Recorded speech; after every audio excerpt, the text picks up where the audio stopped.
किसी गांव एक बहुत गरीब किसान रहता था। वो अपनी बेटी के साथ एक छोटी सी झोपड़ी में रहता था।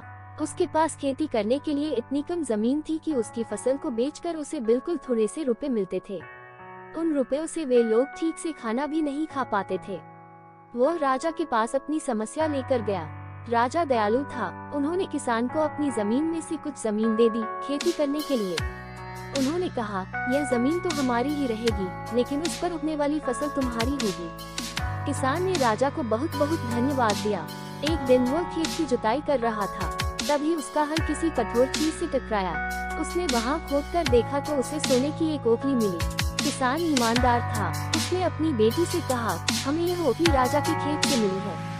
जिसकी जमीन है उसी की यह ओखली भी है, इसलिए हमको इसे राजा को लौटा देना चाहिए।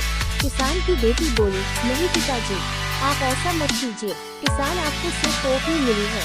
यदि राजा ने आपसे इसकी सोने की मूसल भी मांगी तो आप क्या करेंगे? आप उस ओखली को अपने ही पास रखिए। लेकिन किसान को यह बात ठीक नहीं लगी। वो बोला, जो चीज हमें मिली ही नहीं, उसे मांगने का कोई अधिकार नहीं है। वो राजा के पास ओखली लेकर पहुंचा, लेकिन दरबार में ठीक वैसा ही हुआ जैसा कि किसान की बेटी ने सोचा था। राजा ने सोचा कि किसान ने लालचवश मूसल अपने पास रख ली है। किसान बेचारा सोने की मूसल कहां से लाकर देता। नतीजा ये हुआ कि किसान को जेल में डाल दिया गया। जेल में न उसे ढंग से खाना मिलता था, न पानी। किसान को ऐसी गलती की सजा दी गई थी जो उसने की ही नहीं थी। वो खाए पिए बिना निढाल हो गया। लेटे लेटे वह रोता रहता था और कहता था, बेटी की बात मानी होती, काश मैंने अपनी बेटी की बात मानी होती। एक दिन राजा ने उसे ऐसा कहते हुए सुन लिया। उन्होंने किसान से पूछा कि वह ऐसा क्यों कह रहा है। तब किसान ने राजा को पूरी बात बताई। राजा को अपनी गलती का एहसास हुआ। किसान को तुरंत छोड़ दिया गया। किसान की बेटी को राजा ने दरबार में बुलाया। उससे बातें करने के बाद राजा को पता चल गया कि वह लड़की कितनी बुद्धिमान है।